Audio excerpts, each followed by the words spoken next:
This is the rail park here in Center City. It's one of the newer parks here in Philadelphia. It takes inspiration off the High Line in New York City, and it's here in the neighborhood of Callow Hill here in Philadelphia. Conversions like this are inherently good, but there are conversions that aren't as good as this. Today we're going to be talking about rails to trails. Rails to trails is often where you convert an old rail line into a bike path. It's kind of similar to this park here in Callow Hill.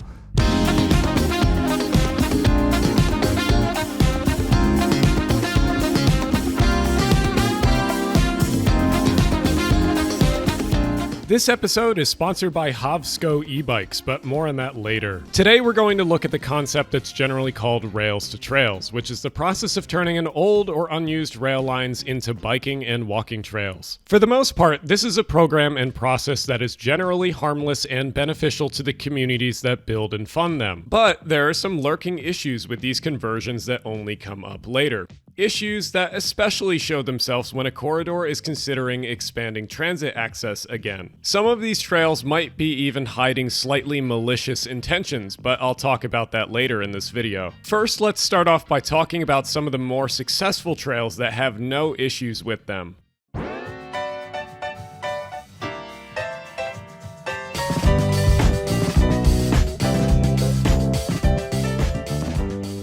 The Schuylkill River Trail is the most famous trail in the Philadelphia metro area. It's mostly a grade-separated bike trail that runs 50-plus miles from Reading to Philadelphia, Pennsylvania.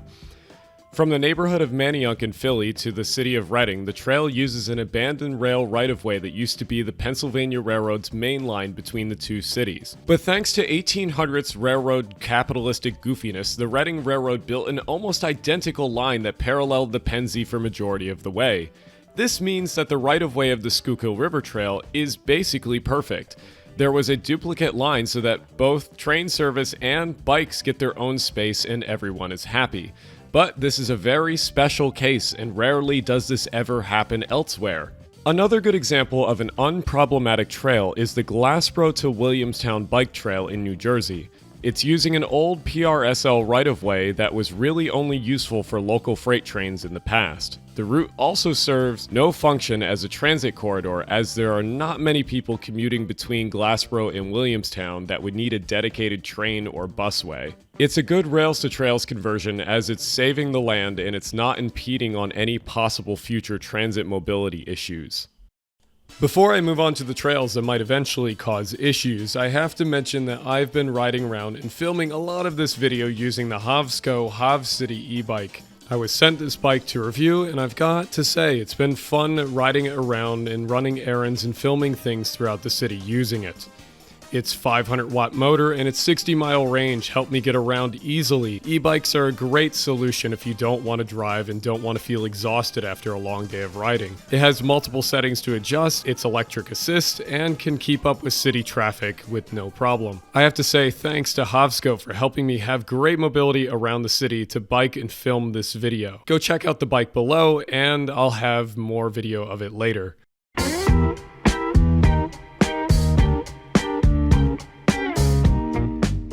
Speaking of bikes, let's talk about some trails that might cause issues for future transit expansion. Now, I must clarify that before we talk about these trails, that rails and bikes can coexist next to each other. A great example of this has been the new rail trail in Santa Cruz. This trail will follow the old Southern Pacific right-of-way, and it has a physical path that will offset to one side, with portions of the trail being on small bridges for drainage and keeping the rail ballast intact. Saving these tracks for the Heritage Railroad is important, because later on Santa Cruz might want to use these rails for some sort of light rail or rapid transit project. Anyway, the first trail I want to talk about that's local is the Pennypack Trail, which is north of Philadelphia. This trail follows the Pennypack Creek and turns onto the old Newtown line. The Newtown line was once an extension of the Fox Chase Regional Rail line, but was shut down in the 80s because it wasn't electrified and SEPTA was cutting service for the budget. Since the line was shut down, portions of the track were removed, and slowly some of the branch line was turned into a biking and walking path. Granted, it's a pretty good one too, but there's a big transportation issue here. Since the 1970s, the land along the right-of-way has suburbanized and the population has tripled. This is a key issue with majority of transit issues in the United States. Transportation is often an afterthought to growth and to developing the land. But places on the East Coast where we are lucky enough to have had legacy rail lines everywhere, we have an option to rectify this. If rail trails do what they say in the small print, which is part of their goal is usually to save part of the right-of-way for future use, but there's a big asterisk on that small point.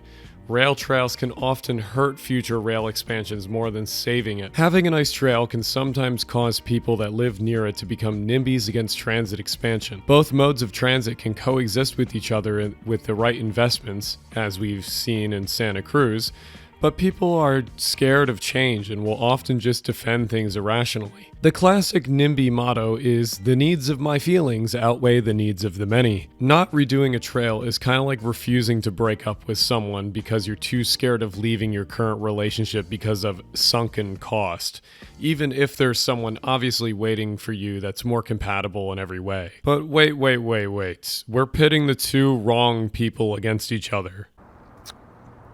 The problem is not that we have to change all of our train infrastructure for bikes, or that bikes have to use our train infrastructure. The problem is that we build all of our infrastructure for cars. The reason why rail trails are such a prized possession to bicyclists and walkers and runners is not because it was an old train line. It's because it doesn't interface with cars. Cars are the issue. We make a policy choice that so much of our infrastructure is sunken into car infrastructure that we never give money to bikes or trains. So when we do give money to bikes or trains, they have to fight each other for this money. And when one takes over the other, we feel like that's a fighting battle one or the other has to fight, where the actual enemy is car infrastructure. So if we want more bike trails and walking and running trails to look like these good rail trails, our main focus should be advocating for more bike infrastructure and less car infrastructure. That should be the main goal. Now, it's hard because a lot of our suburbs and a lot of our neighborhoods are built for cars. So what's a good example of a bike-only piece of infrastructure that excludes cars? Well, there happens to be a good one that's north of Philadelphia. This is the Power Line Trail, and as the name implies, it runs in the right-of-way of a power line. But not only is this trail a 4.5-mile bike and walking trail, but it also has a few tricks up its sleeve. Unlike a lot of trails or rail trails, this one actually has little connectors that go into each individual neighborhood next to the trail. So even if it's only single-family home neighborhoods, it's still faster to bike from certain neighborhoods to other neighborhoods than it is to drive. Even this small difference is probably enough to make neighbors in the area visit each other via biking or walking instead of driving. And even though single-family homes in suburbia is still not that efficient and good for the environment, small changes like these make it slightly better than it used to be. So let's go over what we've learned today. Rail trails are generally good, especially if the rail line is not in use anymore or not relevant or has a parallel one next to it. But they can be problematic for reinstating transit expansion. But again, these things shouldn't be the enemies of each other. It should be car infrastructure. Maybe in a future episode, I'll have to talk about how we can convert car infrastructure back into either bike or maybe farmland. But let me know if you're interested in that. Otherwise, I want to say thank you for watching, and thanks for HovCity for sponsoring this video. Check out the bike in the description. If you want the poster version of the beautiful thumbnail that went along with this video, that's also in the description too. Thanks always to my Patreon supporters. They always get a behind-the-scenes look at future projects if you're into that. And I'll see you guys in the next one.